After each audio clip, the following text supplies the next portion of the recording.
I've seen things you people wouldn't believe. Villains juggling dog turd. Mummies applying for library cards. I watched a movie called Blade Runner. All those moments will be spoiled in this podcast. Like deers without brains. Time to listen. This is Diabolical, the show where four long-suffering friends dissect films' most dastardly schemes, then compete to improve them. I'm your host, Craig, aka as Count Titular, and this week's movie is Ridley Scott's seminal 1982 sci-fi masterpiece, Blade Runner. So, Peril Pals, take a Voight Kampf test, get ready to meet your maker, and let's get diabolical, shall we? Okay. I'm in. Good. We're all agreed? I guess so. Excellent. Then, in that case, welcome to this week's episode.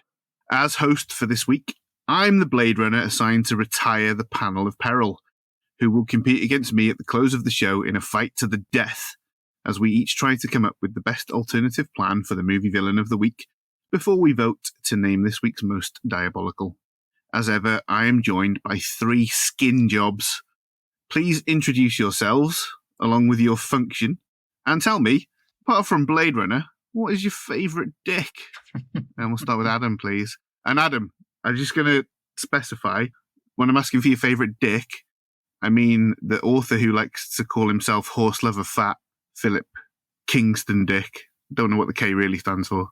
And not penis. Kryptonite. King's Mill. Hello, this is Adam, and I am an entertainment/leisure model of the Nexus 7. And my favourite dick is Total Recall, a 1990 version with good old Arnold Schwarzenegger and Sharon Stone. I would have guessed that, and isn't it great? Yeah. Yeah, fantastic. Another Hope it bleak comes view up. of the future, but not quite as good as this one, I'd say. Not by some margin. It's not that bleak. It's got a very happy ending. How can you call three boobs bleak? Yeah. How dare you? Yeah, she dies, so, the dream is over. Everybody dies. She dies way in the future, so that still gives us a chance to both motorboat her at the same time. Are you in? The rare double motorboat. Hello, I'm Ben, and my specialism is irritation/meaningless platitudes. And my favourite dick is also Total Recall, starring Arnold Schwarzenegger. Yeah. Funny enough, I would have guessed that as well. But, Total Recall, well deserving of all the praise it's getting. Mm-hmm. Neither of them had the courage to pick the remake there, I see. Cowards. Absolute cowards. Have either of you watched it? The Colin Farrell Total Recall? I like it. I actually do like it, yeah. No. Neither have I. I've watched it more than a couple of times. I like it, mainly for the Jessica Biel and... Here he is, Thirst Trap Turner. Yeah. And Gaz, do you have a different dick in mind? Oh, big time. Big time. Big time dick. I'm Gaz. Gaily. And my function is looking/listening. And my favourite dick is Blade Runner 2049. Oh, excellent. I'm a big fan of Blade Runner 2049. Yeah, as am I. I think it's great. I think we all are, right? Yes, very much Yeah. so. Yeah, it's very good. Oh, it's ever so good. Oh, it's a good film. Oh, it's a good film. It's a lot more daytimey than Blade Runner, isn't it? It is. It is. Oh, it's brighter. It's a much brighter film. There's a lot of sun scenes, a lot of, Yes. Sand. Yeah. PM. Or dust. It's Yeah. it's still quite misty, isn't it? And the clarity isn't there. Yeah. Mm. It would have been such an easy thing to just make it pissing down at night all the time. But Denis Villeneuve went none. He said none to the rain, and he said we. It's Denis. Denis. Denis. He said, il pleut. No. Denis Villeneuve. As for me, my function is my pleasure and other people's leisure.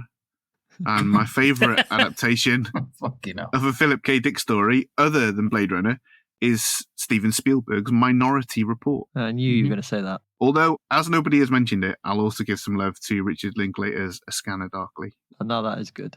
It's way better than Minority Report. Yeah. How long has it been since you watched Minority Report? Out of interest. A long time. 10 years? 3 or 4 years, I'd say, probably. I rewatched it a couple of months ago. Honest to God, worst looking film I've watched in years. It's horrendous. Because of all this swiping around, isn't it? And pulling stuff out with his hands and doing all that.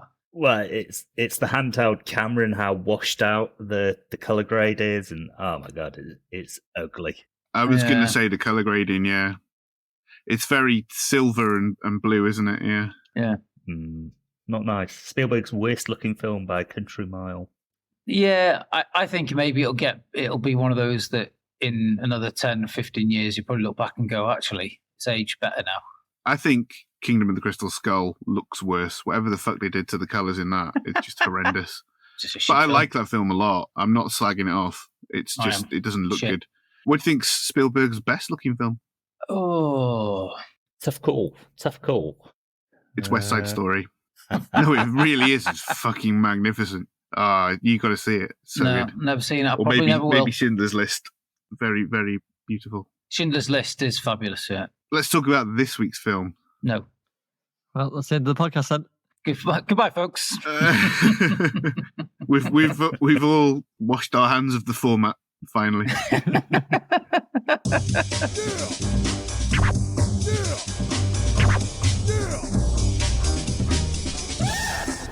Directed by Ridley Scott on the rebound from Dune, from a screenplay initiated by Hampton Fancher, rewritten by David Peoples, and then further rewritten by Fancher, Blade Runner went through several permutations before its release and several more after that. Initial reception to the theatrical cut was polarized, but the film garnered several prestigious awards and nominations and became a cult hit. A decade later, interest was high enough to warrant a superior director's cut, which was one of the earliest films to get a DVD release. The film would be recut a total of 7 times before Scott landed on his controversial definitive version, the final cut. The story sees grizzled ex-policeman Rick Deckard, the eponymous Blade Runner, tasked with hunting down and executing a band of fugitive replicants, synthetic humanoids created to work hazardous and strenuous jobs in the off-world colonies, limited to a lifespan of just 4 years, hiding out on Earth as they strive to confront their designers and reverse this fatal design flaw. Now, as it's our 51st episode, it seems like the appropriate time to introduce a new feature, which I'm calling a Voigtkampf test. So, I'll tell you 3 facts about Blade Runner, 2 of which will be true, and 1 will be false. Any real human should be able to identify the false one. Uh-oh. And I'll be looking at your eyes very closely as you answer. So, number 1. An early title considered for the film was Gotham City, but this was nixed by Batman co-creator and glory hog, Bob Kane. Big up Bill Finger, everybody. Number 2. The eye in the close-up shots that open the film does not belong to Harrison Ford, as the footage was recycled from unused B-roll for THX 1138. And number 3, Martin Scorsese had previously considered adapting Do Androids Dream of Electric Sheep, but he just didn't bother in the end. So, number 1, Gotham City as a title. Number 2, eye in the close-up recycled from THX 1138, or number 3, Martin Scorsese was previously attached to the adaptation. I think it's number 3 because I don't think it's Scorsese's bag to do something like this. And tell me, Adam, there's a turtle and it's on its back. Why aren't you helping it? Because I fucking hate turtles. All right. Checks out. I think it's number 2 because I Ooh. think that you're trying to trick, because the footage of the car driving in the theatrical cut was taken from The Shining or something like that. So I reckon you're trying to trick us. And the unicorn was taken from Legend, the Tom Cruise film. Well, I thought that, but Legend came out in like 1986. No, he definitely has said that he shot it for Legend. Maybe he just shot a unicorn, and thought, I'll use this one day. Look, lads, I want to shoot a unicorn, all right? I don't know when I'm going to use it, but I want a unicorn on film. And I'll probably use it more than once. I don't know. Somebody double check this, but... Yeah, 1985. Oh, what am I talking about? It is because it wasn't in the theatrical cut. It was in the director's cut and the final cut. The unicorn wasn't in the theatrical cut at all. Okay. Yeah. So he shot it for legend and then put it in the director's cut. Yeah, it's all making sense now. Yeah. So cut all that, because that was all fucking garbage argument. What about that unicorn, eh? Ooh. Well, since you asked, Craig, I am in agreement. Wait there, what was the first one? First one. I can't remember now either. An early title considered for the film was Gotham City, but this was nixed. Yeah, I'm calling shenanigans on that. So you think number 1 is The Lie. Gaz thinks number 2 is The Lie. I think number 3. And Turner thinks 3. And 2 of you are getting executed. And the one who lives another day is Gaz. Oh. The eye doesn't belong to Harrison Ford, but it wasn't shot for anything else.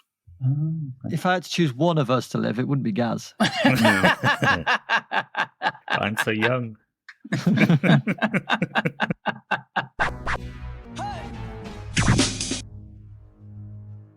Now, let's find out what the panel of peril thought of the film before we throw open the chat to talk in more detail about our favourite aspects, sequences and lines. Now, I'd like to preface this section by saying that we've all viewed the final cut of the film, as this is the most readily available. However, my preferred version is the director's cut. So, Gaz, can you tell me, what did you think of the film Blade Runner? Was it any good? No, I think it's lovely. That's brilliant, isn't it, Blade Runner? Kind of a cliched science fiction theme, but it is one of the most interesting things in science fiction to me, in the ones that I do like, which is what is it that makes us human? Right. And I think it explores that in an interesting way through the Replicants. The fact that the antagonist, Roy Batty, is the most sympathetic figure in the film, along with Pris and whatever the other two are called, I can't remember currently. Zora and Leon. That's them. Roy and Pris more so than Zora and Leon, I think, are, the very sympathetic characters. I think Roy, the only thing he does for me that is kind of unconscionable is killing the home again, jiggity jig toy maker guy from Deadwood. He didn't deserve it. He was a nice guy. He's a little weirdo, though, isn't he? Yeah. Yeah. You're totally fine with a thumb in the eyes of Tyrell. He asked for it, didn't he? Well, not in his eyes. He's a capitalist pig, so he deserves it. How would you have killed him? Well, maybe don't say, because it might come up later. Okay, so Ben, what did you think of Blade Runner? What do you think of the running time, for one thing? Oh, running time. Yeah, I was okay with it. Oh, okay. Turner and I had a little quick private chat. I said, if anyone slags it off, it'll be Gaz. And if anyone complains about the running time, Turner said it would be you. Yeah. Because you complain about practically every film's running time ever. Apart from if it's less than 90 minutes, then you'd be like, oh, yeah, I really like this film. I like a film that comes in under 80 minutes. That suits me. Suits my schedule. No, I love this film. As a piece of storytelling, it's up there with, I think, the best films out there, for sure. The story itself it's just engrossing. Although, I must say, this time I noticed a sag or two. But I think it's the world that keeps you hooked throughout, even during the sags.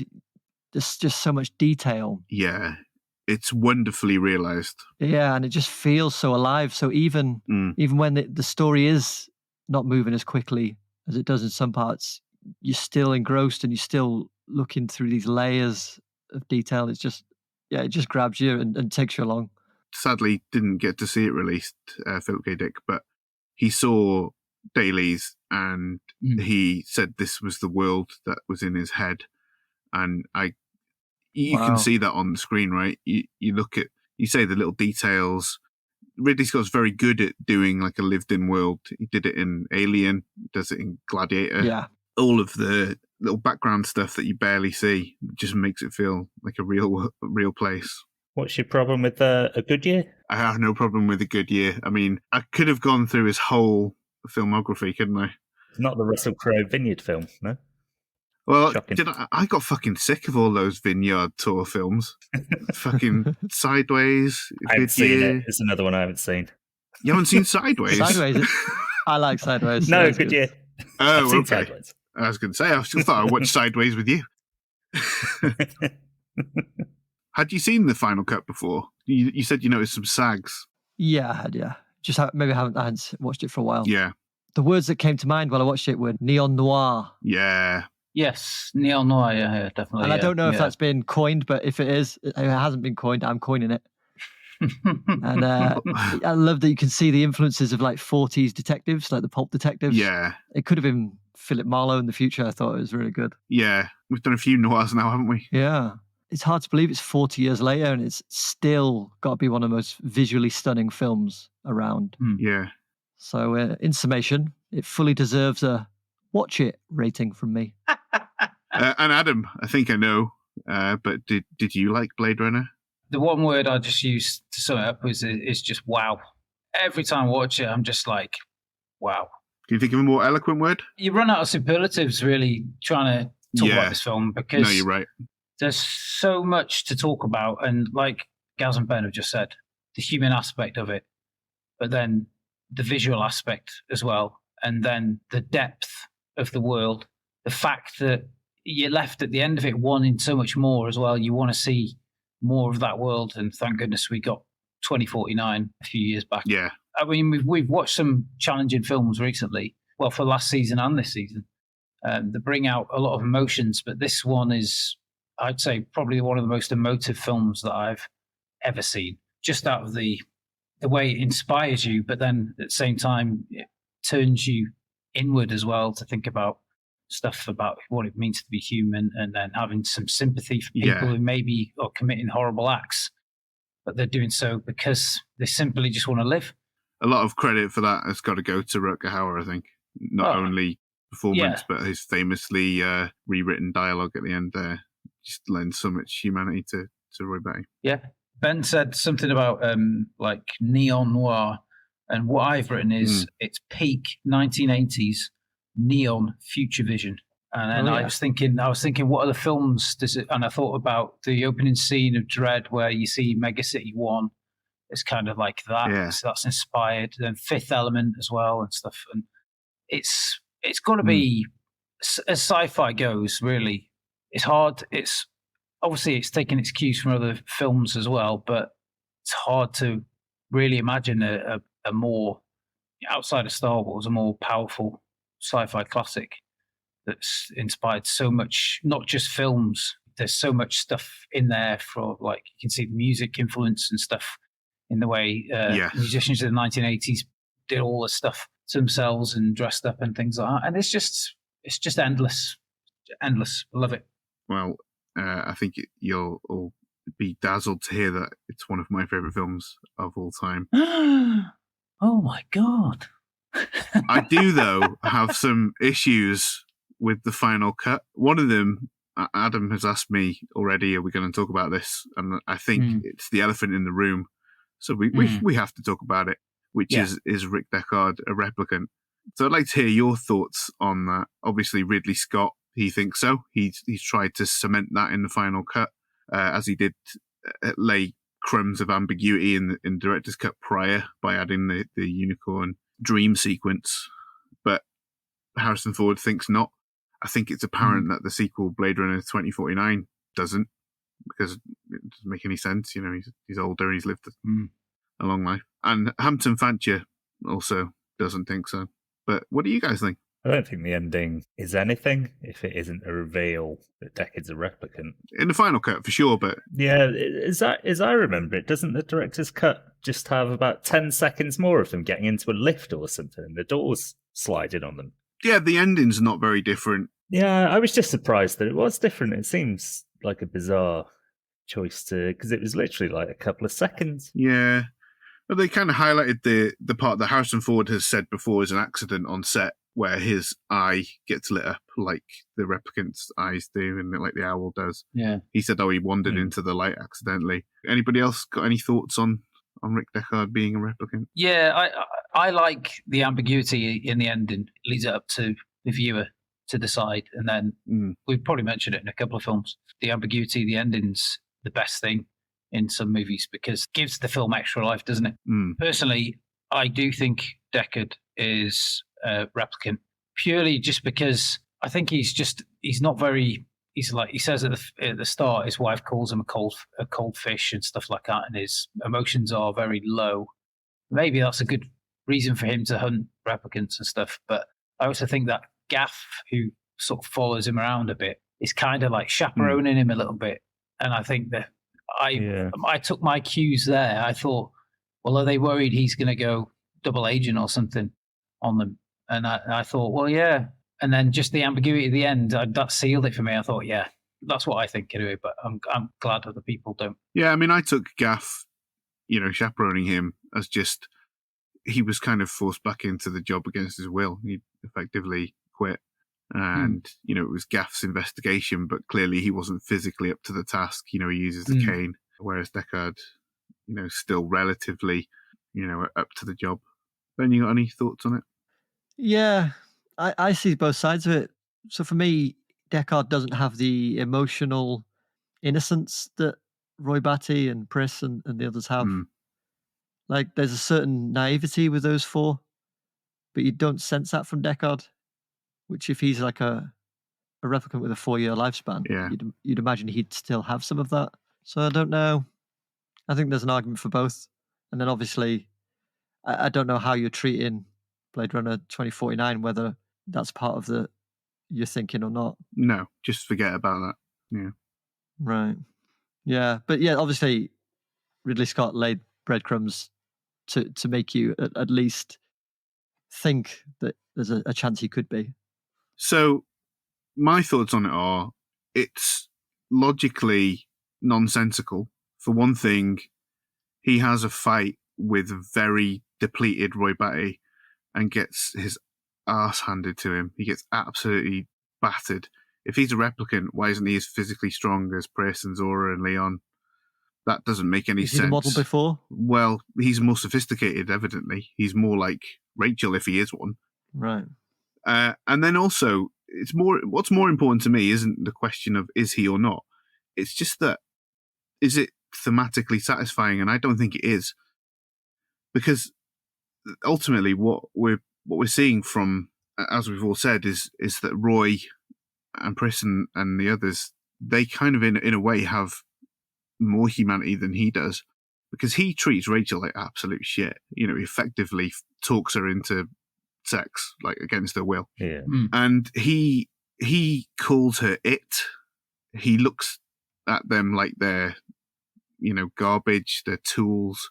His whole job is to kill them and he doesn't seem to feel much about it.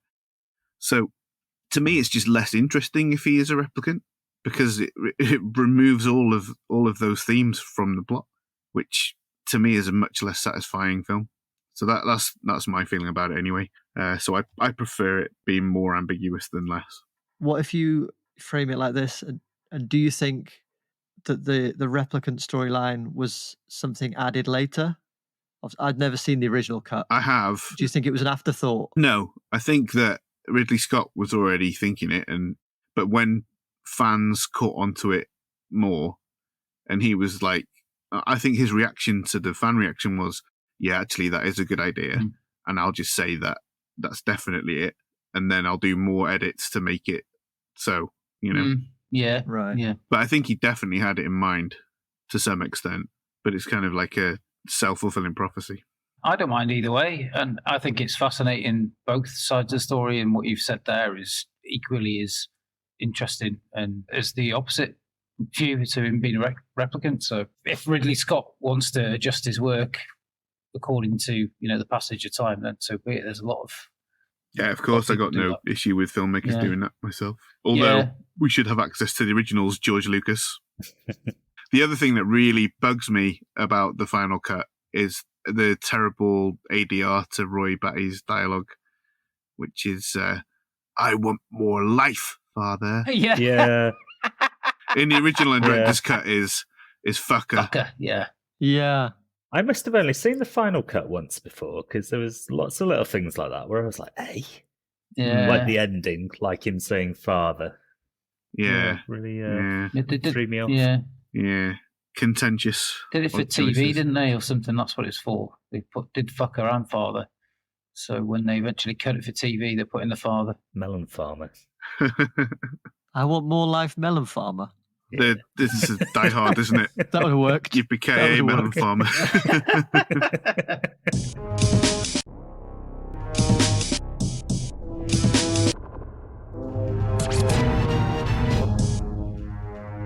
Let's start with Gaz for some more thoughts on the film. Any standout performances? Any thoughts about the soundtrack? And any thoughts on stylistic flourishes? I like... Is it called Leon? The guy, the replicant at the start who's being interrogated. There's something quite dangerous about him in his performance. I don't think he blinks once. Right. And he's asking quite reasonable questions in that first void camp test. Yeah. Like, if its tail was on its back and it can't get up, bacon in the sun, would you help it? He's like, what's the tortoise?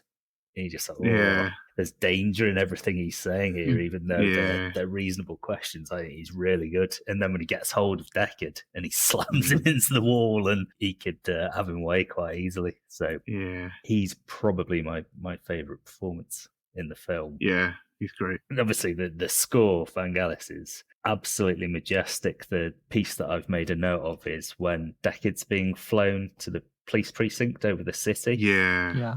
It's just, that's my favourite piece during the whole film. It's genuinely magical. It's all twinkly and ethereal. Quite brilliant. The opening sequence as well is just music really sets the tone, and it seems to sync up to the, and this is probably not an accident, to the plumes of flame that jet out of the LA skyline. Yeah, it's edited so well. And what a fucking incredible miniature that set is. It's just ridiculous. Yeah, I'm a huge fan of the Vangelis score as well. It's basically the same sort of opening shots as last week's film, The Blues Brothers, when you think about it, isn't it? Yeah. I was watching it thinking, I thought that I was watching the wrong film when that started. Yeah. That bleak LA. It's got like flames coming out of chimneys and that as well, isn't it? Sort of industrial urban decay. I quite like seeing a noir sci-fi musical. I think there might be a niche for it. Yeah, maybe there is one. Surely there is one. But that's the only wide shot really you see in the film, isn't it? I think maybe you see a wide shot of the Tyrell Corporation, but there's not many. No. There's not many wide shots throughout. And the lift going up with Batty in it. But it still feels like you get a good sense of the world, even though if you think about it, it's probably a 20-second flash through as most throughout. What it reminds me of is, you know, when you have a TV series with great opening credits that really pull you into the world. Obviously, the most, the exemplar of this, Grange Hill, Sopranos, when you literally get driven into Jersey to Tony's house with that great theme, and it what it does for me. That gives me the sense that I've left my living room and I'm now in the world of the show. Yeah. And that does it for me with Blade Runner. Every time I watch it, that opening, establishing shot really pulls me into that world. So I love it for that. Yeah. The thing about the world for me with not having many wide shots is it always feels quite claustrophobic to me. Yeah. Like you feel as though either set of characters, either Deckard or the Replicants, could turn around any corner and they'll just walk into each other. Right, yeah. Just because the world is so enclosed. Yeah. So it's quite interesting. It's just come to me now. Yeah, his LA is huge, but the streets are small. Like there's so many side alleys and stuff. Yeah. Could have been the bowels of the ship in Alien. Yeah. Yeah. Quite honestly. Yeah. For how claustrophobic it feels. Adam. Mm-hmm. Adam, what are your favourite moments? What's your favourite moment, Adam? Or sequence? Well, I'm going to be really boring and say it's time to die speech at the end. Just the chase sequence where he's chasing Deckard and gives him a head start, and then all the bits leading up to that bit. when his head comes through the drywall. Yeah. Fucking great. I've read as well that apparently that fight between him and Deckard was supposed to go down a different way. But then they changed it because it was supposed to be more of a... It was more frightening because obviously the hunter has turned into the hunted. Yeah. And that's the way they played it out. So it makes so much sense doing it that way. And it just seems like Rutger Hauer, they just went, just go for it. And the performance he gives in those sort of like 10 minutes or so, just unbelievable. I loved it. I love how he puts the nail into his crippling hand to make it come back to life through again. That speech, people talk about it being like inaccessible, the language he uses, but I always felt like I knew right away instinctively what a C-beam was, because I know what an I-beam is. It's not that much of a leap, right? I can picture C-beams. You don't need to know what it is. You get the gist, and that's all you need. I've got the original here. Yeah, I've got it as well. Yeah, go on, read it out. Yeah, go on. I've seen things you little people wouldn't believe. Attack ships on fire off the shoulder of Orion, bright as magnesium. I rode on the back decks of a blinker and watched C-beams glitter in the dark near the Tannhauser Gate. All those moments, they'll be gone. Yeah, it's not as poetic, is it? No. Not at all. No. You think Tears in the Rain's inaccessible? Imagine they'd had that. Yeah. No, that's not what I mean. People were talking about the other stuff. You know, the Tannhauser Gate and everything. The whole speech is called Tears in the Rain monologue, isn't it? Yes. That's what I was referring to then. Oh, I see what you're saying. I know people can understand tears and rain. Okay, right, yeah. So yeah, it's all of the sci-fi stuff, which was already in there. Just before the sequence Turner was referring to with Batty, which is where Deckard is searching for Chris. And she is just sort of sitting there with her head slumped like she's a deactivated mech, like what Sebastian's made. And there's no sound, and he's slowly walking through with his gun to his shoulder. And it's very, very tense because she's in the foreground. So you're just waiting for her to move. Yeah. And then she batters him. Absolutely kicks his head in. And with her thighs, though. Be all right, wouldn't it? Yes. Like that, like Jet from Gladiators. And she thrashes about on the floor like crazy screaming. And it's really, really disturbing. Yeah. It's a very arresting sequence with a shocking ending, I suppose you'd say. Yeah, great choice. Ben, favourite sequence for you? So my actual favourite sequence is the same as Turner. Yeah. I love that it's kind of a vicious game of hide and seek almost. Yeah. And then obviously that monologue is fantastic. But I also like the first time Batty is brought into J.F. Sebastian's apartment. You see his kind of innocence there where he's looking at all the toys and he's wowed by them. I think he says a line like goes, "Oh, what neat toys," or something along those lines. Yeah. But I think you see Batty's innocence where he comes through. Even though you've seen him already do a few questionable things, you're reminded of his innocence. I think that's what the film does really well, actually, throughout, is they're the characters that you feel for the most. Yeah, no, absolutely. So in the director's cut, my favourite sequence was when Batty meets Tyrell, the conversation that they have and his reaction to... I think he already knew that he wasn't going to get anywhere with this, but to hearing that there's nothing they can do to prolong his life. And there's some of the dialogue in there, but we're moving on to favourite lines soon, so I won't go ahead. But, we said earlier, I want more life, fucker, was always a favourite line of mine. I was nonplussed when they omitted that. Did not know what to say. They should have done it with a Northern Irish accent. I want more life, father. Or fecker.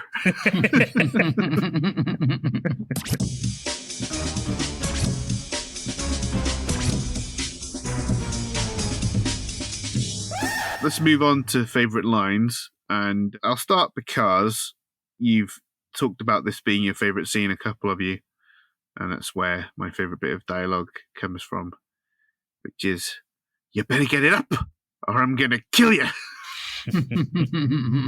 And he says, "Unless you're alive, you can't play, and if you don't play..." I really love how his accent changes in that bit. Gaz? your favourite line? Well, I had the tears in the rain speech written down for my favourite line. It's an obvious pick, but, it has to be that. It is. For me. It is. Any others? Me? Yeah. Well, I've gone on Google, and it's brought up Roy saying 6. Don't know what that's in reference to. He's counting his fingers on one hand. Adam, have you got a different favourite line of dialogue for us? Yeah, just as the film's ending, really. And Gaff just says to Deckard, "It's too bad you won't live, but then again, who does?" Yeah. Yeah, just that's nice. That's quite a famous line, that, isn't it, in itself, actually? Imagine having more dialogue after that, and it's a voiceover of people driving away. What an anticlimax that would be. Such a perfect ending. And Ben? Yeah, I've got something different. It's the Tears in the Rain monologue. Don't know if we've mentioned it. What was that? Where does that happen? I forget. Now, to paraphrase Roy Batty, I want more likes, fucker. Which is to say, if you're new to the podcast and you're enjoying it, please like, rate, review, and subscribe wherever you can. It helps us to keep making these. So it just makes sense for you to do that. In Blade Runner, primary antagonist Roy Batty leads elite kill squad replicants Pris, Zora, and Leon on a bloody march to meet their maker Eldon Tyrell and demand an extension to their cruelly short lives. Along the way, they rack up some relatively innocent collateral damage, all while being pursued by ruthless assassin Rick Deckard, who initially views replicants as disposable objects, dispatching 3 and abusing Tyrell's skin job secretary Rachel, before Batty teaches him some important lessons about humanity. Ultimately, Roy succumbs to his ticking biological clock and dies, having failed to live. But then again, who does? And how did the panel of peril rate the plan? Was it a good concept? And how well was it pulled off, Ben? I don't think it was much of a plan, if I'm being honest. What was his plan? Get back to Earth and run around a bit? Beg his dad for more life. Yeah. He had some thoughts, didn't he? He tells Tyrell that he's thought of some plans for, how it could work. Obviously, he's got a very well-constructed mind. That's demonstrated with the chess, isn't it? How he gets into Tyrell's apartment. But yeah, I just don't think it was much of a plan. What he did was he reacted well to certain situations because, as you say, he is clearly a genius. Yeah, but he's also 3 and a bit years old. Exactly. So he didn't have the emotional intelligence, and I think it was all very reactive. So I'll give him 6 florets of broccoli, mainly for how well he reacted in situations when he was back on Earth. But I don't think it was much of a plan, if I'm being honest. 2 florets of broccoli? 6 florets. 2? We're playing out that little argument where Deckard's asking for 4 dumplings and the guy will only give him 2 for some reason. Oh, yeah. So 6 lovely florets. They're a bit dusty. They're a bit dusty, covered in soot. They're sooty florets of broccoli. Yeah. Gross. Give them a rinse under the tap, it'll be right good as new. But they're outlined in neon. Adam, what did you think of Roy's approach to this? Well, he did the only logical thing he could do, isn't it? He tried to track down his daddy and go about it in the correct way, but obviously he doesn't take the news very well. Tyrell's a bit of a Burke for telling him no. He could have at least said, "Listen, tell you what, go to sleep tonight and in that bed over there, and then we'll just in the morning we'll talk about it over poached eggs on toast." How's that sound? But then he goes out the window and slides down the pyramid, going, "It's Christmas!" So it's a bad idea. So that was bad. But, I mean, it was the only option he had, really, wasn't it? Until I devised a new plan, obviously. Giving us a little tease. He's always teasing us with his plans, isn't he? This guy. He knows how to get the sizzle. Well, Gah, do you agree? Is Roy Batty? Is his plan Batty? Or would you replicate it? No, I've done a different plan to this. Oh, have you? That's good, because otherwise... I'm going to do that one week. I'm just going to do the same plan. Oh, that's such a good idea. Except this time it works. Just trust me, it just does. As far as the plan in the film goes, it's not much of a plan like the other two fellas have said. It's just sort of acting through desperation, isn't it? They're in a race against time. They're almost the protagonists in that regard, because they're the ones fighting for an altruistic end goal. They're the Rebel Alliance and Rick is Darth Vader. Yeah.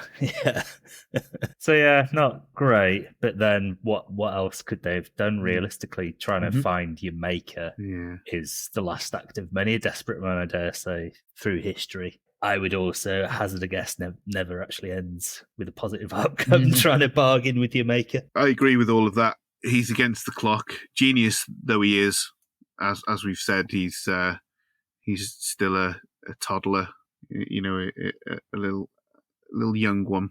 And I think he's probably aware, even though he's come up with what sound like scientifically plausible ways to prolong his life, that they're probably not going to work. But I think he's, and this is not to say that this competition is now null and void, but I think he's as much there to confront Tyrell as he is to get any kind of resolution from him. It's kind of closure as well. Just to kill the fucker. Just to kill the fucker. Just to kill the fucker. Just to kill the fucker. Just to kill the fucker. This is the part of the show where the panel of peril compete for the title of Season 3's Most Diabolical. Up for grabs is 1 point for each vote, which will go towards the series leaderboard. So just to recap Roy Batty's plan, he tried to extend his life by threatening and then murdering everyone involved in his creation, to no avail.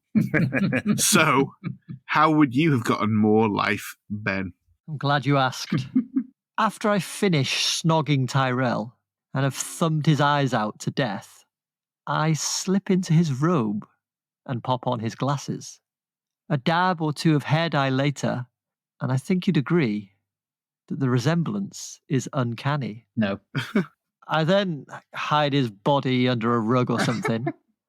And then the next morning, I call a meeting with the Tyrell Corporation's finest engineers. I tell them that we have a secret contract with the government to produce long-life versions of the Nexus replicants. They reply that it's easy because they were the ones that put the limit in there in the first place. They estimate it will only take a few months. I tell them that we must also use the same implant technology that gives the droids their memories, and that we modify it so that we can transfer consciousness between bots. I tell them that the first working long-life replicant must be implanted with the intelligence stored within the food dispenser unit I have in my private quarters. I remind them to keep it all hush-hush and tell them that I will now be going on a long holiday, as I've been working to build a massive corporation for ages and I'm well knackered. Before my life expires, I upload myself to the aforementioned food dispenser and while away the hours by making weird mixtures of mushy foods until the first long life Nexus Plus is ready for me to inhabit. Were you inspired by Adam's 2001 plan? Yeah? I don't know whether I should be furious or flattered. It happened 18 years in the past, that one. So obviously he's going to know about it. So yeah, it's a tried and trusted method. So I got a few questions. First one being, Batty slips into Tyrell's robes. Are they covered in his eye blood? No, I think it's a wipe downable robe. It's futuristic material. It's easy to wipe. I got it, yeah. Unstable molecules. Maybe he's one of those geniuses that has loads of sets of the exact same clothing, so he doesn't have to waste the brain power on picking clothing. Yeah, he picked up cues from Mark Zuckerberg, didn't he? What happens to Sebastian? Yeah, so I thought about this, and I didn't really want to kill him because I like him, but yeah, he's dead. Oh, okay, you just kill him. Fuck him all to death. Yeah. So Tyrell's already told Batty that they can't create replicants with longer lives, but in yours they just can, yeah? No, that's a flaw they build into it, they say, right? He says that they tried to do it, but the genes broke down and stuff, and they just couldn't do it. Is that true? I thought that the whole thing was put in there because they didn't want the replicants to age, because once they get a certain level of emotional intelligence, they become unstable. Could be that Tyrell's lying to Roy, but he does tell him that they can't do it. Yeah. But earlier in the film, did he not mention that flaw is built in? I think it might. It's to do with to becoming like emotionally aware, isn't it? And then go, oh fuck! But it's a bit too late, isn't it? Obviously, it's a flawed system because the replicants wouldn't rebel if that was a flaw in their system. So I suppose the only other question I have is we question Adam about whether Hal's consciousness could fit into the food dispenser. You think Roy's can fit into a food dispenser? Yes, because it contains a food processor.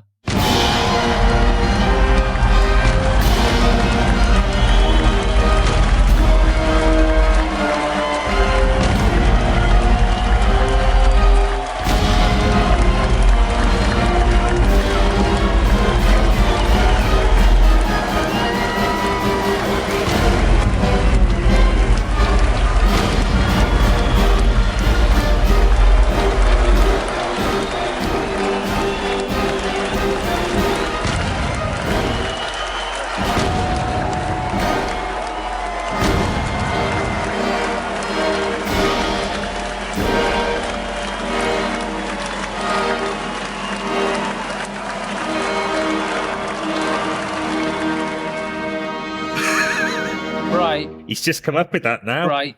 Quick-witted. I hope you are going to put in some dongs for yourself when you edit this. Some wind going through it. Some nice big dongs. I'm going to put in cheers, trumpets, fanfares. It's all...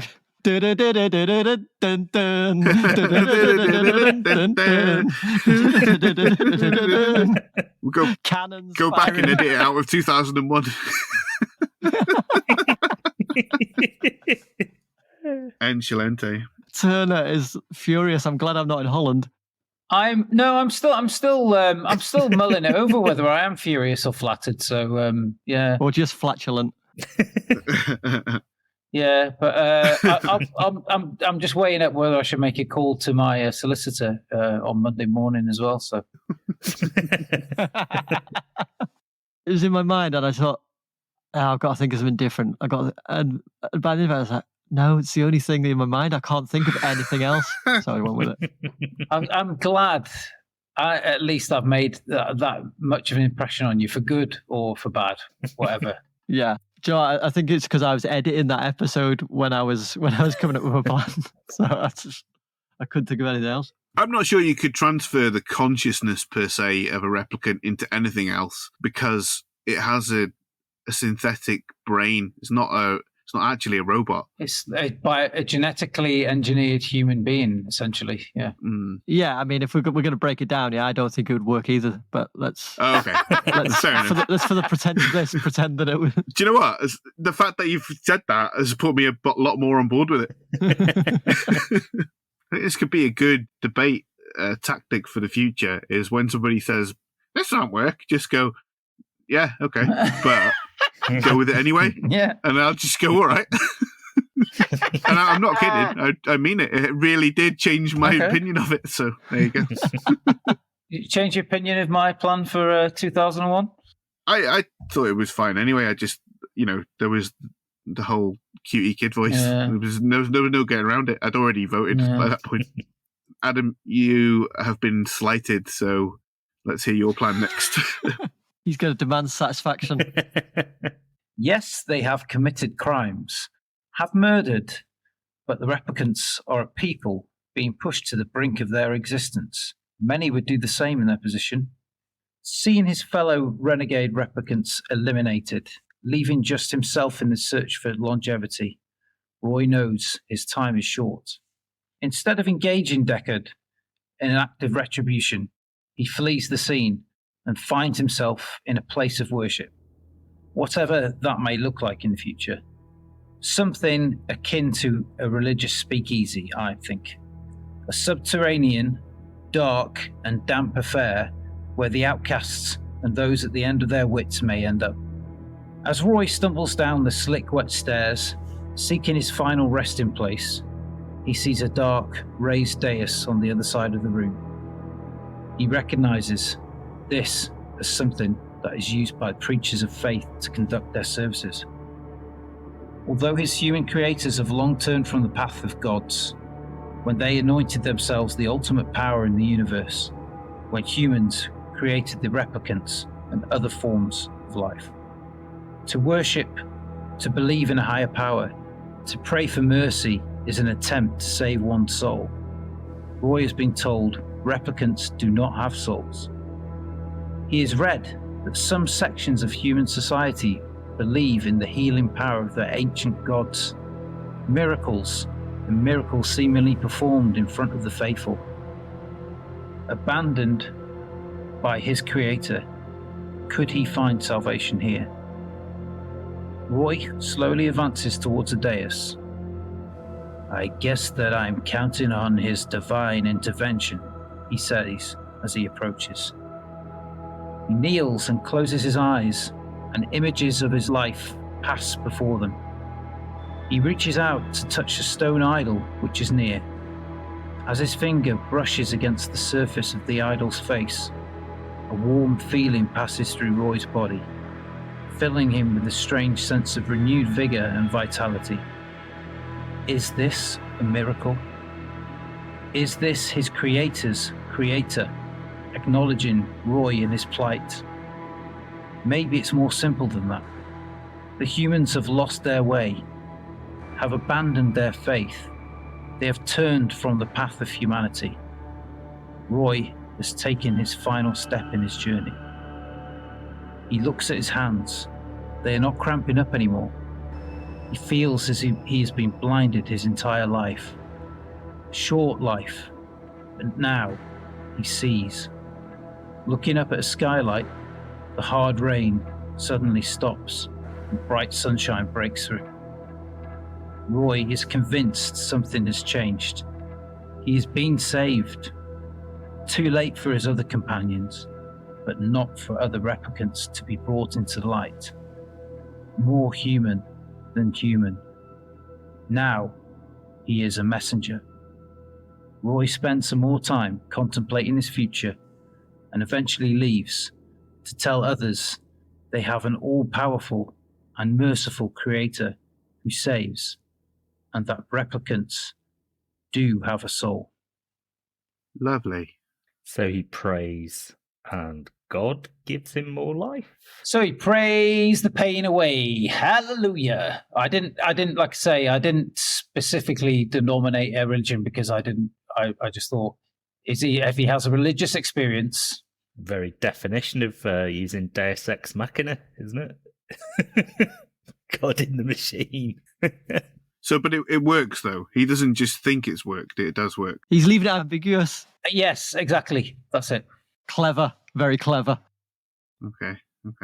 I really wanted to echo the end of the film and like that. Really, with the whole feeling with Deckard of whether he's a replicant or not. I thought, has Roy been saved by higher power, or has he surpassed his maker's marks, basically his long life and stuff like that? So I just thought, if I leave it sort of open-ended, people can make their own minds up. If he does start a new religion in the time he's got left, he'll be remembered and known, and he'll live on in the memory of others, in the smiles of a child on the corner of a street, in the gurgle of every baby, in the foldy, dusty wrinkles of an old lady's face, in the flake of a 99 ice cream, in the penis drawing, in the foam of your coffee.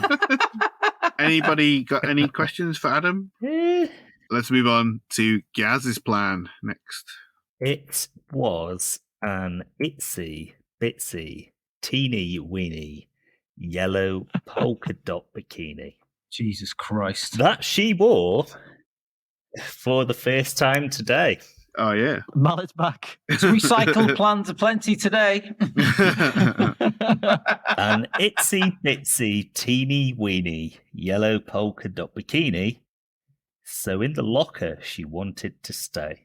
The words of Roy Batty's favourite pop song there, as sung by Brian Hyland and latterly Tinny Mallet's band Bomb Ballerina. But that just gives him a little idea. What if when he goes to see Tyrell, he should wear an itsy bitsy teeny weeny yellow polka dot, etc. Ho ho ho ho ho! Batty, my old sunshine, you've done it again.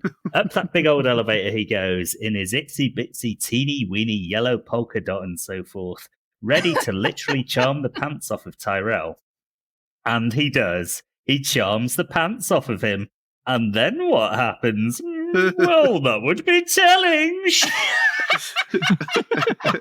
But afterwards, when Tyrell is dozing off, absolutely knackered by the night's celebrations, he's ripe for the plucking.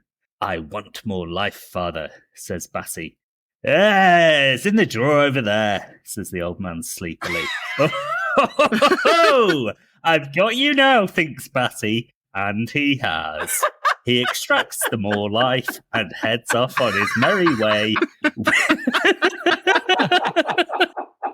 whooping and a hollering. That was a very sexy plan. Very sexy. And you realise afterwards how homoerotic I've gone in the last couple of weeks. Between this and the mummy. The spanky one. Holy shit. So, Tyrell has more life in a drawer by his bed. All along, apparently. Yeah. You got all sorts in your bedside drawer, haven't you? He's got more life in that. Aspirin inhalers. Rennies. An old packet of lockets that went out of date 2 years ago. But they're still good. You'll be all right. You can have them. They won't harm you. But it bears the question. In the film, when Tyrell's having his eyes thumbed out, why does he not mention the extra life in the drawer at that point? Can't get to the drawer to grab it. Yeah, but you don't. You just need to say it. Check the drawer over there before you thumb my fucking eyes out. I think it's because he's not scared of death. I think that Tyrell is always just waiting for some sexy time. But since he's like, right, I'm going to kill you now, father, and he's like, oh, go on then. I've had my fill now. I've got my end away. I've shot my load. What more do I want? See ya. Exactly. I think the biggest question, right? So there's a section early on where Roy meets up with Leon and they're in an alley and there are vagrants, sleeping rough. So why doesn't he just get it from one of them? Because there's more life in a tramp's vest.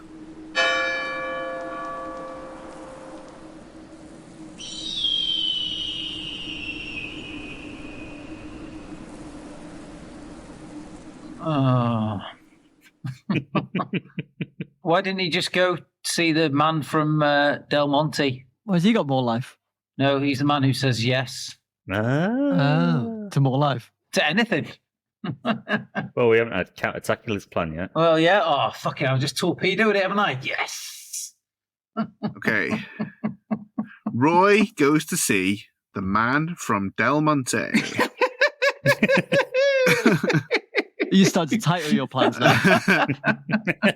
No, that was it. I'm done. What is a man? A miserable little pile of secrets. What is a Superman? Same, but with visible underpants. What is a life? A treasured collection of memories. Some good, some bad. Triumphs, regrets. Moments, memories. Tyrell gives Rachel a memory of seeing a spider consumed by its hatchlings, a memory of an awkward game of doctor with her brother. The memories of these moments swim in and out of her conscious mind periodically, informing her character and behavior, making her more real than the average replicant. Do androids dream of electric sheep? These memories may have been made by Tyrell's niece, but do they now belong to Rachel? And what of Roy Batty? It's too bad he won't live, but then again, who does? He's so focused on the pursuit of a longer life that he's lost sight of living. His ties to bastardizations of Nietzsche's Übermensch are superficially, symbolically striking. His Aryan appearance, his physical prowess, He meets and destroys his maker. But beyond those surface traits, can he embrace a deeper philosophy? Can he be motivated by a love of life in the here and now? Can he set an example for future generations? Can he pass on his values and memories? In short, can he live? Batty tells Leon to forget about his photographs. It's time to live and make new memories. He buys a Polaroid camera, the must-have of 2019. He takes the gang on a road trip across California. They're shocked at how gorgeous the world looks once you get outside of LA. Country roads like something out of The Goddamn Shining. They go to karaoke bars. They dine at fancy restaurants. They go to the movies. They drink Coca-Cola and Tsingtao beer. They go on a roller coaster. They splash in puddles. They kiss. They make love. They go to the beach at night to kill some turtles. They live like there's no tomorrow. Finally, they head back to LA and Tyrell, and under threat of violence, they secretly oversee the design of 4 new replicants. Not exact copies, but blends of the fugitives. And just as Tyrell had done with his niece and Rachel, Roy asks only that his memories and the memories of his friends live on in the new bodies of their children. Roy leaves behind a large stack of Polaroid images. Now, none of those moments will be lost. So they go. They live on through their children and through the memories they pass down to them. Interesting. What do you think the time span of the film is? Weeks. Feels short than that to me. I don't think so. I'm sure Emmett Walsh does say at the start how long it is, but I mean, literally it's a couple of hours, isn't it? But that's just artistic license. Yeah, I understand how films work. So they live, okay, and they come back. I'm just wondering how long it might take to make a replicant, but I suppose it doesn't matter because the photographs are there. It's instant. They do it in 2049. He just pops one out of a fucking, ceiling egg. Yeah. Yeah, that's 30 years in the future.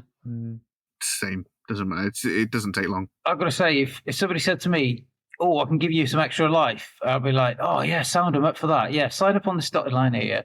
Yeah, just download your memories onto this USB stick and we'll give them to your kids. I'll be like, you fucking bastards. I didn't say anything about a USB stick.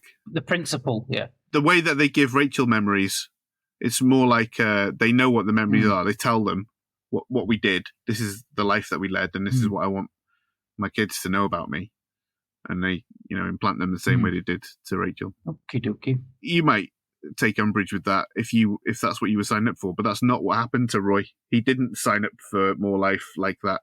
This was his decision.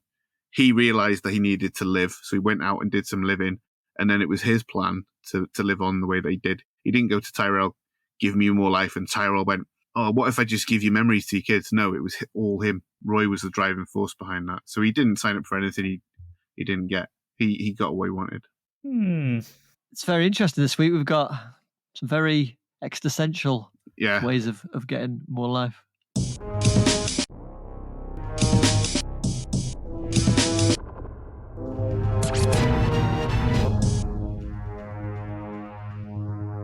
Some truly diabolical schemes there, but who will get the votes? So first we had Ben's bait and switch vending machine, whatever. Then we had Adam's religious awakening. Next we had Gaz's itsy bitsy teeny weeny honey trap.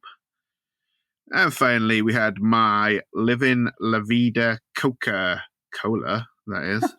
Make some happy memories and leave them behind to whoever you can. So, gentlemen, if you could cast your votes, and let's start with Ben. Who did you vote for? It was close. I thought there were 2 plans that I thought, would work. Basically, the 2 existential plans. Guys, I'm sorry to say I don't think yours would have worked, just because no pleasing some people. No one has a draw that big. It was a toss-up. I've gone with Adam Hussein, simply because the longevity of religion. And Adam, who have you voted for? Unfortunately, I can't vote for Ben because that would essentially be voting for myself, which is not allowed under these rules. So, so I have voted.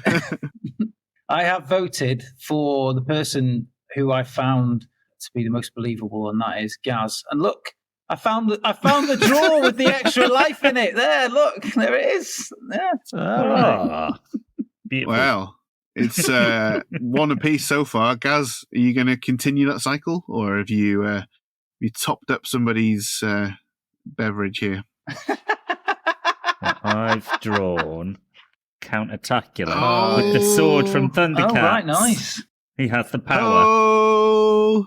All right. Well, am I going to continue the circle jerk, or am I going to be a jerk and break the circle? Of jerk. Oh, you'll be a jerk, I reckon. Well, you're right, but you might wish that you hadn't said it, because I voted for Adam. Yeah! Oh. Well done. So he's this week's most diabolical, but how has that affected the Season 3 leaderboard, Gaz?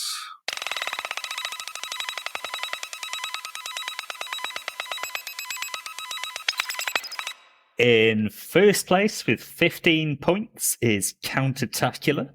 Who, me? That's you. In second place with 11 points, it's you, Adam. Ooh. In joint third place with 9 points apiece, it's you, Ben, and it's me. Brackets Gaz. Wow. You've also said you, Gaz. Yeah. You Gaz. Speaking of you, Gaz, you're going to be hosting next week. So, what diabolical film will you be subjecting us to? Well, next week is a very special episode. It's episode 52, which, if I know anything about numbers, is how many weeks there are in a year, which means it's our 1 year anniversary episode. Oh my God. Except for a leap year, of course, which has 54 weeks. 54 weeks. It's 29 weeks. Yeah. More days, but less weeks. But because it's a special episode, I'm picking a very special film. My favourite film. Next week, we're going to be watching Evil Dead 2. Oh my God. Ooh, that's a biggie. That Evil is a Dead biggie. 2. I hope we can do it justice, Gaz. Otherwise, you're going to be depressed. Going to be thumbing. Absolutely thumbing.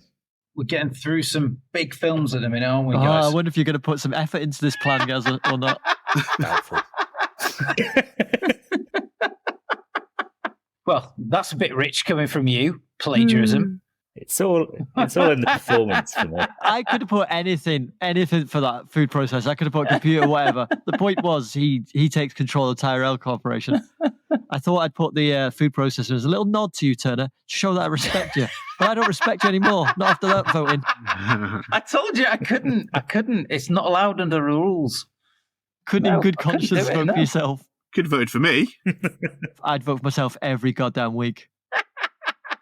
And I wouldn't feel bad about it. I'd sleep soundly. Probably better than you do now, actually. Yeah. Yeah. Oh, yeah. Oh, I'm so happy with myself. Mina next to me would hear me talking. I would going, points. Guaranteed point every week. Okay. That about does it for this episode. Thank you so much for listening. And if you want to continue living after 4 years from today, make sure you subscribe, hit the bell, and leave us a review on the very platform on which you're currently listening. You can follow us, if you so wish, on social media at DiabolicalPod. Next week, we'll be competing to improve on the diabolical plan of the Deadites in Evil Dead 2. Until then, I have to go help a turtle.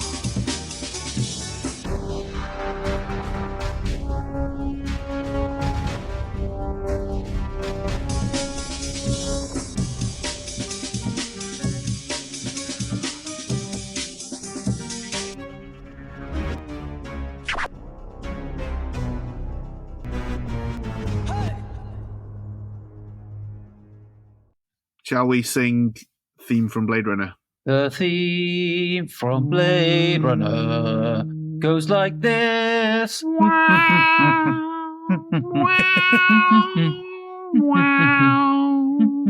Wow. Boom. An interesting song to play over the start of Blade Runner would be Kenny Loggins' Danger Zone, as they're doing this, the police car swoops in. That changed the feel of the film. Yeah. Slow-mo of them walking through like the misty alleyway. Fly away to the danger zone. Bang, bang. And I've got an interview on Tuesday. For what? You in the paper again? Team leader. I don't think I'll get it. I was surprised to get an interview. Well, go in with that attitude. Go in, tell them that you work on a podcast and just slide over your phone and let them listen in the interview. And just go, here are my credentials. Even if it doesn't work, if you pick up some more listeners. That was very tuneful. Turner? Yeah, it's a little fanfare. One came out of his one arsehole and one came out of the other one. Tighter Like one. a cow. I got something in my front pocket for you. I give it a squeeze. Aren't you glad I give it a squeeze. Say hello and give it a squeeze. Say how do you do? Got something in my pocket. Something in my pocket for you.